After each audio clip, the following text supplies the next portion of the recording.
Hello, everybody. Welcome to a new episode of the Dissenter. I'm your host, Ricardo Lopes, and today I'm joined by Dr. Rani Lill Anjum. She is Research Fellow in Philosophy at the Norwegian University of Life Sciences in the School of Economics and Business and leader of the CAPS, Center for Applied Philosophy of Science, since 2018. She spent 2 years at the University of Nottingham working with Professor Stephen Mumford on dispositions and causation from 2007 to 2009. Together, they developed basically a new theory of causation, which we're going to talk about today. And she also has co-authored 4 books with Dr. Stephen Mumford, Getting Causes from Powers, Causation, a very short introduction, Causation in Science and the Methods of Scientific Discovery, and what tends to be the philosophy of dispositional modality. So, Dr. Anjum, thank you a lot for taking the time to come on the show. Well, thank you for having me.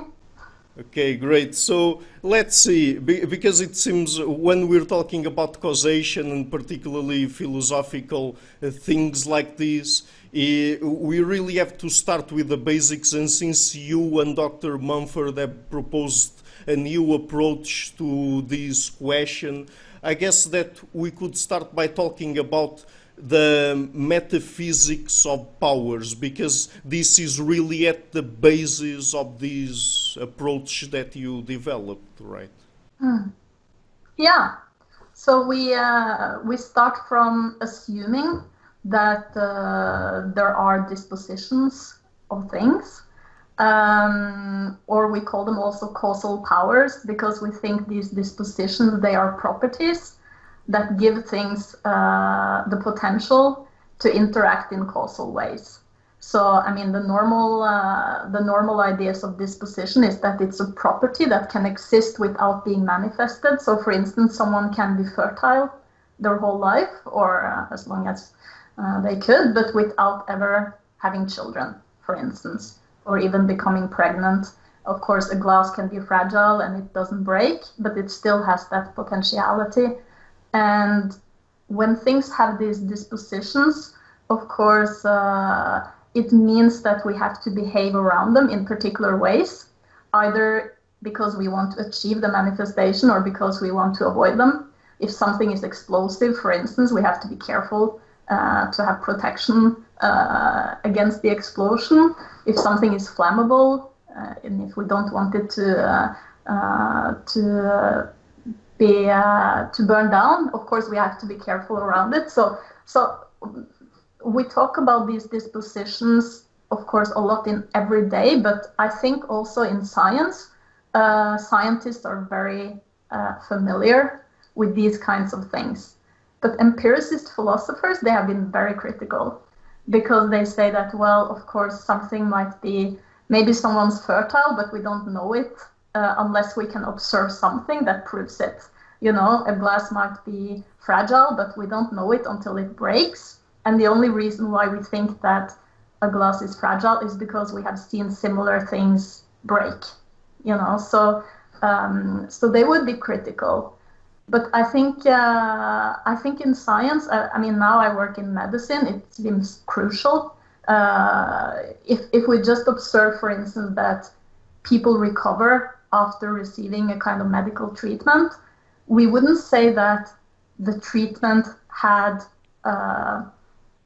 the disposition to actually produce that recovery unless there was an intrinsic property of the drug to actually interact with the patient and produce that recovery. So if the recovery is caused by the expectation of the patient, then the patient had the disposition to cure themselves. So that is the placebo effect. But we wouldn't then say that the drug or the medicine caused recovery. Right. And I guess that most of the phenomena that scientists are interested in studying, I mean, it is very rare for us to really find a phenomenon that really has only one factor or one cause behind it. So having different factors or different causes producing a particular effect or a phenomenon, I mean, how can we say that the different factors by themselves have a causal relationship to that particular phenomenon? If for the phenomenon to happen, we really need for them to be present altogether, let's say.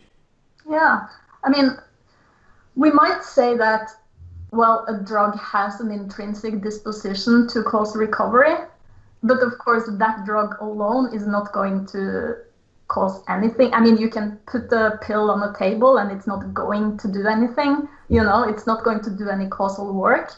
So in order for the cause to actually do its causal work and produce the effect, it has to interact with something. And it has to interact with the other dispositions that it needs to do the work. So we would, of course, say that the patient that takes the medication might bring with them most of the causally relevant factors to that treatment.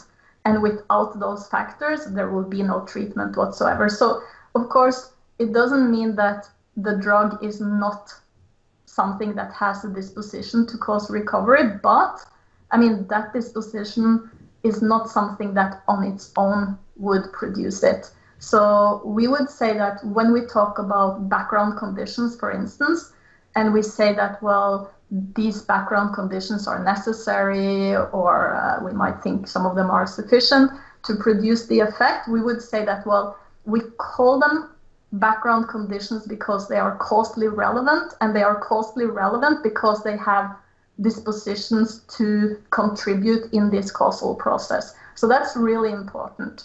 And I think a lot of the talk we do about causation is to pick out one of these things that we might think was the trigger or the last thing that was added, and then we say this is the cause. Like when we strike a match and it lights, we say the striking is the cause and the disposition is maybe the flammable tip, and the effect is that it burns, and the oxygen is background conditions.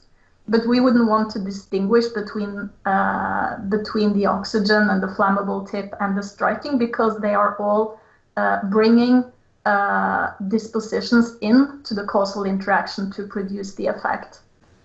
Mm-hmm. And there's a very important concept here when it comes to the philosophy of causation, that is the one of necessity, because I guess that from all the history of the philosophy of causation that we have, people tended to think in terms of subdividing things that had some sort of causal relationship in terms of causes and effects, and if this particular cause is present, then we necessarily have this effect. But we also have things like, for example, interference and prevention and things like that. So including those kinds of things in the picture, how should we think about necessity from a philosophical perspective? So the common idea in philosophy of causation is definitely to think that causes necessitate their effect, so that the cause is in a way sufficient to produce the effect.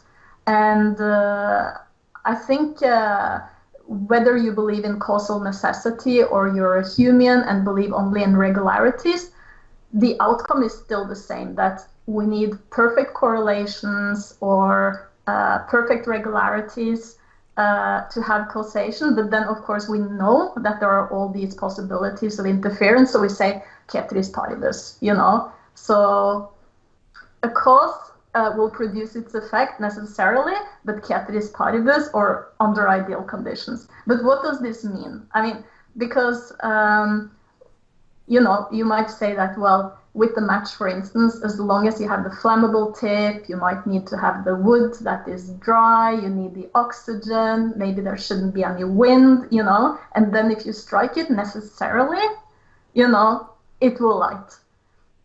But we can all imagine scenarios where this would not happen. I mean, there might be like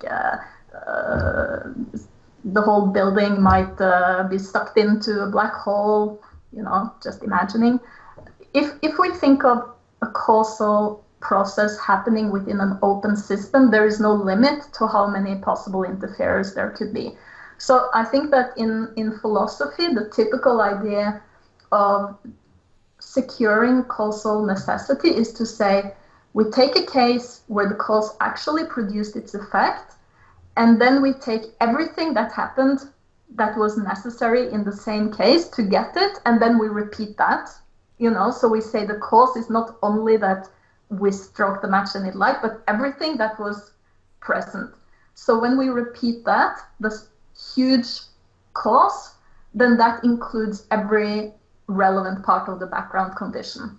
And then we know that the effect should happen. But of course, we would never be able to empirically test this assumption. So this kind of, I call it causal expansion, where you expand the cause so it's so big that it includes everything. You might have to also say that, okay, and it's not possible to add anything. So we have to assume a kind of closed system. Okay, so it's closed, we might think it's the whole universe, and if everything happened again, then necessarily the effect. That would be the philosophical perspective. I don't think that works at all, because I think that if something is sufficient so that it necessitates something else, I mean, it's a test of necessity to check whether if A necessitates B, then A and whatever else should also necessitate B. Of course, if A is so big that it includes everything and we have already decided you cannot add anything, then you have kind of gotten rid of that necessity test. But in science, I think we also try to produce these perfect correlations or perfect regularities, but we do it by isolation. So in the lab, for instance, you try to isolate all interferers, so you know that temperature and light and dust, these things might interfere with the experiment, and then you try to do the same, and you try to repeat and see if you get the same effect. But I think also there they have this assumption that if you repeat everything and you get a different effect, it must have been something that was different in the cause. But that in itself is not possible to check empirically, because again, it seems that it's a conceptual assumption of causation, or even an ontological one, that if everything was the same, we should have like same cause, same effect, And I think, so what we have done instead, me and Stephen, is that we have said, okay, in real life, in open systems, in real causal processes, this is not something we can expect that we should be able to repeat everything and see what happens, but we still get the effect like regularly enough, So this is why we talk about tendencies instead of necessity. And people don't seem to like that, because this idea of necessity is just so important in causation. And I see it in medicine as well. We think that if someone has like the same diagnosis, then they should have the same treatment. And if they have the same treatment, they should get the same effect. And even to get the symptoms, they should have the same causal history, And if you have the same symptoms, you should get the same diagnosis. It's very much part of the way we think. And when people then don't get the same effect from a treatment, we think, oh, there must be something different. But if it was the same population, like women in their 30s with high education, vegetarians, all of that, and they had the same diet and the same lifestyle, everything, they should have exactly the same effect of the treatment. But again, not empirical. It's not something you can check. Right, it is very difficult, I guess. But when it comes then to causation from this perspective, would you say that perhaps we should address it in terms of probabilities instead of thinking it about in terms of necessity, that if this cause is present, then we necessarily have to have this particular effect, and perhaps we should think about it more in terms of, oh, so there's this phenomena that we want to study, there's factor 1, factor 2, factor 3, condition 1, condition 2, condition 3, and perhaps interrelate them among themselves and establish probabilities, like if factor 1 and factor 3 are present in conditions X and Y, perhaps the probability of we obtaining this effect is X% or something like that?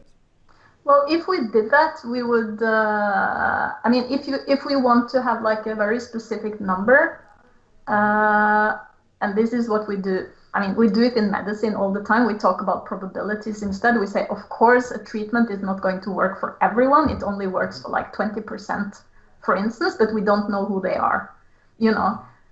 But then the question is still how we think about probability, because if you think about causation as necessity, you will think that in 20% it was guaranteed that it would work. And in the others, it was guaranteed that it wouldn't work. You know, so that's not really probabilistic causation, but it could give you enough to say that, well, all I know is that it will work for 20%, but I don't know if you're in the one that is 100% or 0%, you know. And then there's, of course, the probabilistic, the theory of probability of frequentism, where it's generated by, you know, it's statistically generated. So if it works for 20%, everyone has 20% chance, you know, of recovery. And that would mean that you have probabilistic causality, that the cause raises the probability, but with 20%. And maybe in some subpopulation, it's more or less. So you could have, in men, it's a higher probability, and in women, it's a lower. But we would go for a propensity theory of probability, and that would have to do with the dispositions of the individual and of the drug and that interaction.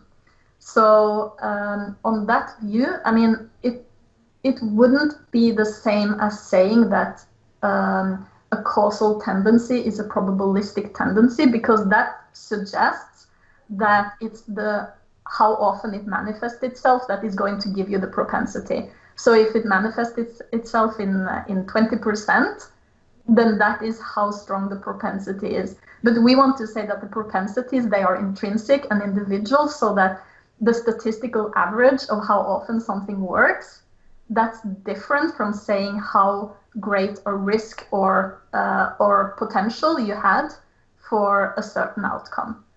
So, for instance, if you're very sick and you have a very weak immune system, for instance, you might have a much higher probability or propensity for a certain side effect, you know, than someone else.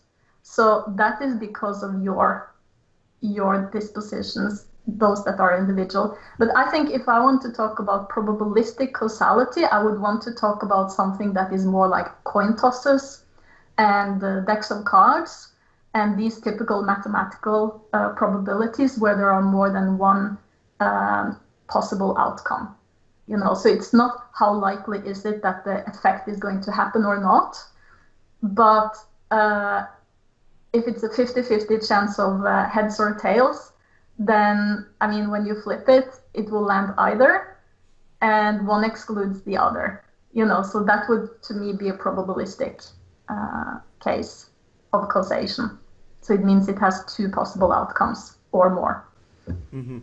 Okay, and what sort of implications would this have for the way we construct or create scientific models, in the sense of we having a model of a particular reality or phenomenon that we want to study, and we include some factors, try to isolate some of them to see if they have some sort of causal relationship to that phenomenon or not. So, and I mean, what would you say are some of the biggest problems, and perhaps we could apply this question to medicine, since you are studying that, some of the biggest problems that scientific models have, and perhaps your approach could benefit them in any way? Yeah, because I think when we use a model, we are, of course, as you say, we're excluding a lot of causal factors. And we also know that if we were to include more causal factors, the outcome would differ, you know? So any model also is a closed system in a way.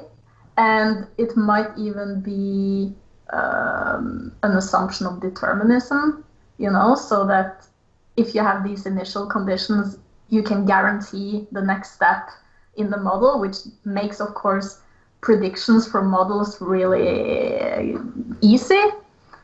But we all know that, I mean, even from the model to the lab, or from the lab model to reality, there will be surprises all the way.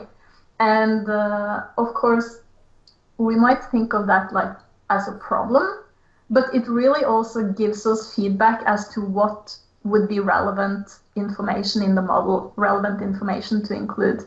So we have also this idea of causal insight from failure. You know, when your prediction fails, then you can look at what was it about the context that you had ignored that you should have included. So you could use that to improve your model all the time. But I really think it's important that in science and I mean in general in society, that when we report effects, that we actually say what we assumed in our model, because we always assume something. And also, if we could be clear about what we exclude, you know, even in medicine, when we do a trial, for instance, I mean, we have to exclude something. We cannot do a medical trial on risk groups, for instance. So we might want to, if we test a new drug, we might want to, if it's possible to avoid children, pregnant women, maybe old people who are very sick, maybe people who use many different types of drugs, because then how can you know which drug you're testing? You might be testing interactions. And when you then report the results, it seems also like the drug is like very safe because you have excluded risk groups.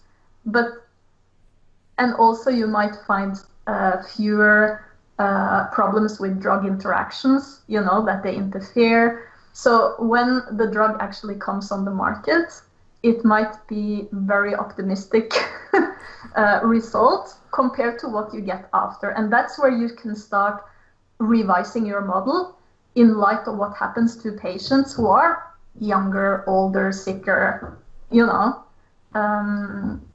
So yeah, this kind of feedback into the model, I think, is really important, but also being very explicit about my result is based on these and these and these assumptions, you know. Mm-hmm. And in your books, you refer to a thing that I think is very important, that is even the way we think and represent causality. Perhaps it's not the best way, because people tend to represent causal relationships in terms of neuron diagrams, and you talk about using vectors instead of that. So could you please explain that? Yeah. So when we talk about how to model causality, I mean, one way to do it is, of course, to stick to Hume's billiard balls and say that you have the cause, which is one ball, then you have the effect, which is the other ball, and then we try to figure out whether there's an arrow between them. And we decided that it was much more useful for our theory that is not only about what actually occurs on the surface, to use a different type of model where we could also model things like stability, where causes cancel each other out because they are kept in an equilibrium. We wanted to be able to model a threshold effect and what happens just before the threshold effect. So like a tipping case where something is like on the verge of manifesting. We wanted to be able to show the direction of a tendency because you could have something that tends towards being warmer or colder, so you want to see which way it goes, and also how strong that tendency is. And we also thought that the vector model could represent like different types of interference. Sometimes you remove something from the background conditions that were causally relevant, and sometimes you add something that goes in the opposite direction to prevent it. And of course, you could also model things like overdetermination, or what we call overdisposing, where there's much more of the disposition than you need to actually produce the effect. I don't know if people are familiar with the vector model. No, I guess they are not. So if you could please dig a little bit more into it. So yes, I might draw it a bit. So, for instance, if we have here, we might say that this is A and this is B. Right. So the A, which is the cause, is just one of many factors. And some things are actually tending in opposite direction, so that whether or not you get B will not only depend on what is on this side, but what is on that side. So causal interference could happen then by either removing one of these, and we would get further away from B, or you could add another one here, and that would be additive interference. When we have, for instance, a tipping case, you will have a case that is very close to the threshold effect. The threshold effect might be when something explodes, and if something is very explosive, it will be on the verge of exploding. And then it takes just a tiny little change in the situation before it goes over the threshold. So I would also then say that the probabilistic cases, that they could be modeled, because we can see that they would have like a two-headed vector instead.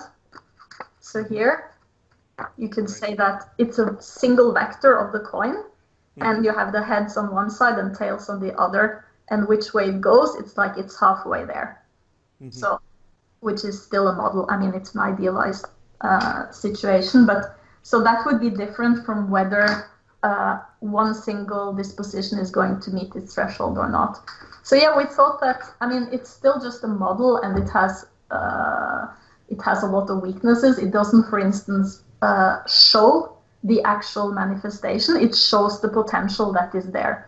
But we think that whenever you have an effect, then you can get a new situation and you draw a new vector diagram. And it's interesting because in our project that is Causation in medicine, some of the clinicians have started using the vector model with their patients with chronic illness, and they try to focus not only on, so for instance in physiotherapy, Matthew Lowe, he's a physiotherapist, and he works a lot with chronic pain, and instead of looking at only the knee that is hurting, there are many other factors, like for instance how well you sleep, if you're struggling in your relationships, if you're depressed, and a lot of other things. So they have started using this model to also focus on which factors can you do something about. Maybe you can exercise a bit more, but if you exercise too much, then it goes over to pain. Can you do something about your sleep problems? And thereby changing how the model looks for them at that stage or next time you meet them. So I think that's so at least, even though it has its flaws and it's limited, it can still show something. And I think the complexity is one really important thing. And also it doesn't reduce the clinical consultant just to risk factors. People with your problem, they have an 80% chance of never recovering again. That's not really giving you much to work on. But if you can see that you can manipulate some of these dispositions in one direction or the other, or you can add interferers, then you get also more control of the situation. So when it comes to medicine, would you say that model of causation, it thinking of causation in terms of vectors and things like that, that it would eventually push for personalized medicine in terms of addressing a particular issue that a particular patient has, really thinking about what happens in that specific patient instead of simply having a general model that doctors or physicians apply to all patients in general where they diagnose a particular disease, for example? Yeah, so I think it can help to show that when you add a vector that might be something you have generated statistically, it will anyway meet a lot of individual factors.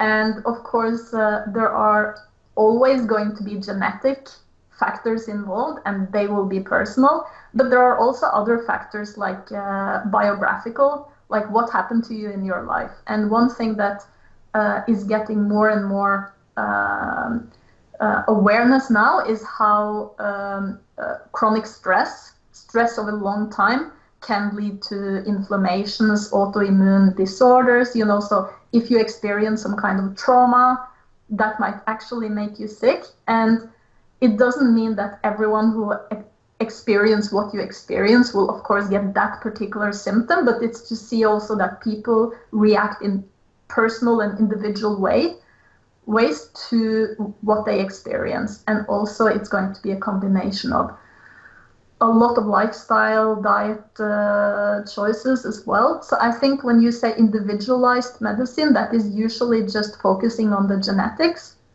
but person-centered medicine, that is one that focuses on the whole person, and it's a non-reductionist approach. So that's what we're trying to push in medicine. Mm-hmm. Okay, so you use the word or the term non-reductionistic there, and I would like now to ask you about, because when we talk about causation, particularly in philosophy, one of the debates that comes around very frequently is the one between reductionism and emergentism, or the reductionists and the emergentists. And I mean, I guess I've already talked with a lot of philosophers about this, and it's an iffy issue, let's say, because I mean, on the one hand, we could try reducing all things to the level of physics and say that anything above that it doesn't really matter, or if it matters, perhaps if we get causations at the level of, let's say, biology, we could further reduce them to things happening at the molecular or the atomic level or even subatomic level, and so we would be able to really reduce everything to physics. And on the other hand, there are the emergentists that say that things that happen above the level of physics are also important, but when we get at certain things, particularly, for example, mental phenomena and things like that, they say that some things that happen in our head are emergentist phenomena or emergentist properties that we get from things below that level, let's say. And then the reductionists come and say that there's some sort of weird thing happening there for them to get from the strictly physical to the mental, and there's something between the two that the emergentists can't explain exactly. So in terms of the debate between reductionism and emergentism, what is your position there? So we are definitely emergentists.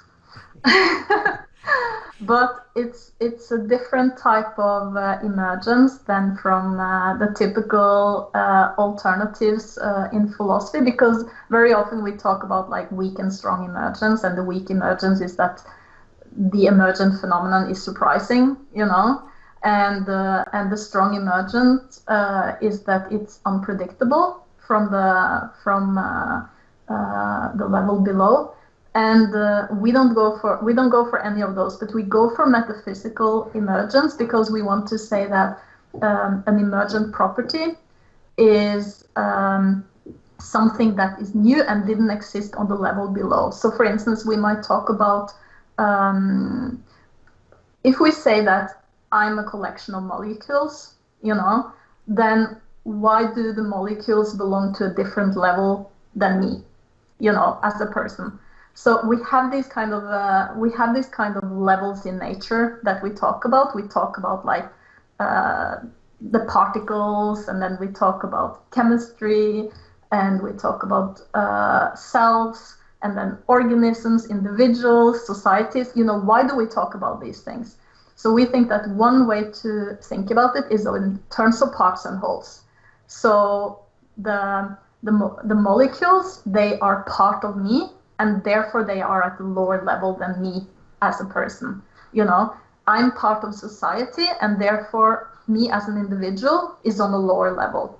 So emergence for us is something that would not be just a composition of things that, if the whole is just composed of its part, because if it's just composed, it means also that my parts, they are maintaining their nature, their identity in that composition.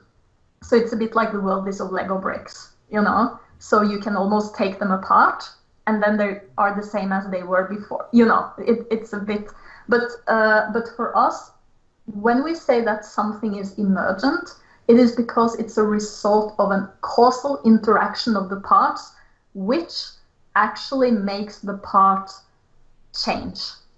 So when they interact, they change their nature so that when they come out of that interaction, they have become something new. They have become changed. So I think even in chemistry, this is not a problem. I mean, we know what are the component atoms of a molecule, but we also know that the molecule, there's some binding there, and in that binding process, something is changing and the quality changes. So water can put out fire, but I mean, oxygen and hydrogen, I mean, they are highly flammable, so it's not something that would put out fire. But also we can think like higher level, like when we live in a society, we can start interacting, we can have language, we can start educating ourselves, we can have philosophy, politics. But once you have this higher level, it means also that people have to be interacting. If people stopped interacting and affecting each other and influencing each other, we wouldn't have society. We would have what Thatcher said, collection of individuals, But because we interact and because we engage and because we change in that interaction, we could have these emergent phenomena. And we say, so this is emergence, but then once you have emergent, you also have a kind of so that part can also cause a change, that emergent phenomenon can cause a change in its parts. So you can have a political system of tyranny, for instance, where the individuals start fearing and worrying and trying to protect themselves and become maybe selfish. You might think that an economical system might change your psychology, and you might also think that, for instance, when you can read and you have the language, you can educate yourself, you can change your lifestyle, start exercising, you can change your diet, and then change your biology, hopefully to the better. And so that we would call emergence, and that again is a result of a causal process that was going on. So for us, this kind of saying that the emergent phenomena supervenes on the lower level phenomena, that wouldn't work, because that also suggests that it's something that is necessarily existing at the same time, but we're instead saying that there is a process and it leads to this, and then that level again can lead to, it can start a different process that makes a change there. So it's a temporal situation and a tendential one. Mm-hmm. So That was a long answer. yes, and these issues are really complicated for They people are to think complicated. about. But I mean, would that entail that then we would have a metaphysics of reality that in which reality would be sort of the causal relationships or the interactions between the several different levels that we have, from the physical to the chemical to the biological to the psychological, societal, and things like that, instead of, for example, describing each thing as what it is, because I guess that there's also this question that there are people that perhaps when they talk about emergentist processes, they talk about entities instead of relationships, and for example say that we obtain consciousness through an emergentist process that they can't really explain, and consciousness is an emergentist property or an emergent property of the mind. And perhaps that's where we get the criticism from the reductionists, that if people put things that way there, then there's something spooky going around there that they can't explain. But if we have reality described in terms of relationships between things, then that would be reality itself from a metaphysical perspective. Yeah, so it wouldn't be this kind of emergence from like where you don't have any possibility of predicting or explaining afterwards why it happened. You can definitely explain, and in principle, if you understand the mechanisms, you can predict as well. So for us, that is not the important part of emergence. The important part is that there is this process where you get a new phenomenon that had these new properties that didn't exist before. So I think this idea of predictability, where you take that away, it becomes very spooky. We haven't done emergentism any favor by doing so.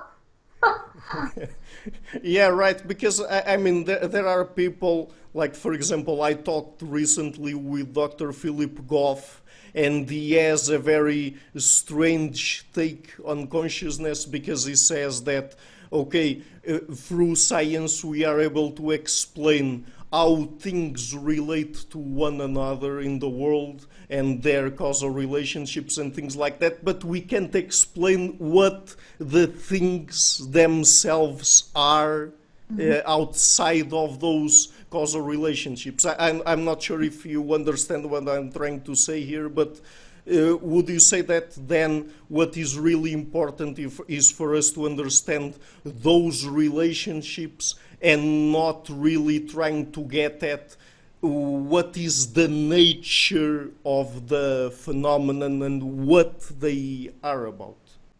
Well, I would definitely say that one of the most important types of knowledge we have in causation is to understand the interactions of things. So causal mechanisms, I mean, which factors do you need? How do they interact? And also part of the mechanistic understanding should be what could have counteracted the emergent phenomena and what would have affected it in any way. So that, and of course, I think that's a big part of science anyway. But when it comes to establishing causation, I mean, this mechanistic knowledge has lost a lot of importance since all these evidence-based approaches, because these evidence-based approaches are only going to look at what actually happens and how often, you know. But to really understand how things were brought about and which factors contributed and in what way, I mean, that's where the real causal knowledge lies. So I think that's like crucial if we want to say that we have causal knowledge. Then we cannot just say we know how often the effect actually occurs given the cause. I mean, that's not knowledge. Right. So just one last question. When it comes to science, I guess that we have two very important aspects of it. That is, on the one hand, explaining how things work and how they happen, and on the other hand, the predictive power of the theories that we come up with. So, what sort of implications would you say that your approach to causation and to the philosophy of causation would have in terms of how scientists should put things when they are explaining how they happen and when they are talking about predicting something?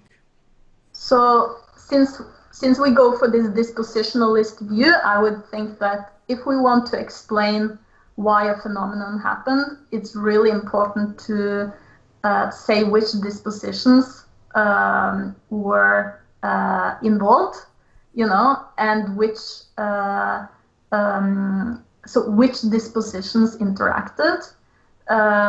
Actually placing the dispositions correctly, like when it comes to medicine, you don't want the placebo effect to give you like proof that the medication actually worked, So I think to say that, well, the disposition belongs here, or these two dispositions, they interacted in nonlinear ways, for instance, that would be very important. But of course, any kind of prediction from dispositions is going to be an inductive one. I mean, it's going to be one that you have some knowledge and you're assuming, like in your model, you're assuming from what you have seen, and then you have to say something that goes beyond. But if you want to make like a good causal predictions, we would have to say that it should be a prediction of a tendency. In which direction does this tend to go, given these and these and these conditions that we are aware of, But also, how would that change if these and these and these factors were involved? That would also be an important part of the prediction. I mean, now when we look at researchers predicting things like climate change, like how many degrees will the temperature change within how many years? I mean, these are based on models that are, of course, the models, they're not going to last long enough until these predictions to be fulfilled or disappointed. So when we see different researchers coming up with different degrees, and different changes or different predictions, we have to assume that some of them are right and some of them are wrong. But if it's because they're assuming completely different things, I mean, that's what we're interested in. It's like the prediction itself is just a result of everything else that they are assuming. So that's what is the causally relevant knowledge. Mm-hmm. I'm not sure if that was very clear. Mm-hmm. Yes, so anyway, we can't really get rid of science's inductive nature. Science will always have to be inductive, right? All causation will have to be inductive in some sense. I mean, what is not inductive is to say that something has a disposition. So it has this disposition, but whether it's going to manifest in this situation, that would have to be inductive, yeah. Mm-hmm.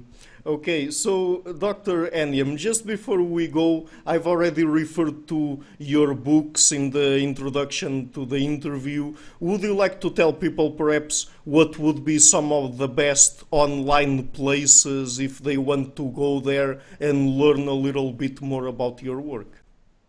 Okay, so I have a lot of web pages. I have one for just myself, a WordPress web page where I have links to the books.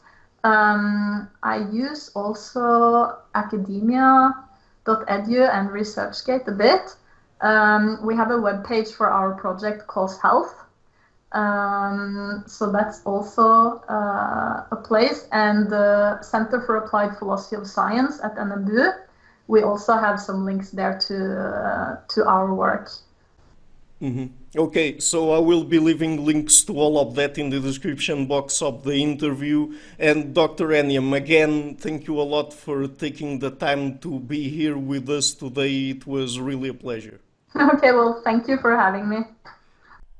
Hi everybody, thank you so much for watching this interview until the end. As you might have noticed, I've started this channel in February 2018 and have been putting out regular interviews with academics and intellectuals from a variety of fields.